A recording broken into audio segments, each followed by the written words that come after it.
只要懂flamenco的语言的话，只要一个眼神，只要有那个默契，其实都可以即兴的做些东西。虽然舞团有教室，李荣芬、曹玉玲和柯乃馨常常灵感一来就在客厅即兴创作，脸上闪耀着光芒，很容易感受到对舞蹈的热爱。有着中古世纪欧洲扫弄气氛的舞团客厅，是他们培养默契情感的重要空间，也催生了舞团第一次的公演。佛朗明哥这个东西当做元素，发想是很多人进到这个客厅里面会做了什么事情。会在客厅打赤脚吃东西，赖在沙发上，舞马加入剧场情境，更生活更丰富。对他们而言，还有个共同连结：2个客家女子，一个客家媳妇，不约而同想透过舞蹈表现出家和家人的感觉。吃饭要一起吃啊，然后吃完饭要一起坐到客厅去吃水果。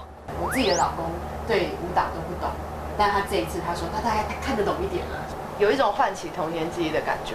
案后跟感情用版维持，怎么维持好感情？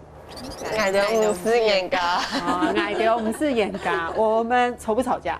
英舞结缘10多年，3个人相处早就像姐妹。学生们陆续来了，互动也像家人般，客厅瞬间热闹起来。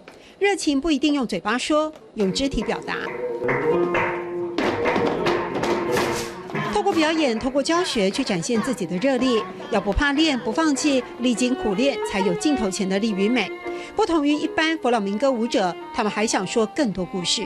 客家女人也是一个非常代表性的。客家女人她本身的坚毅跟她的一些勤俭啊，我觉得这个是我们以后未来比较有机会可以去做连接的地方。爱好嘅感情用版维持，爱掉唔识人家。爱好嘅感情用版维持，爱掉唔识人家。谢谢宗仪老师。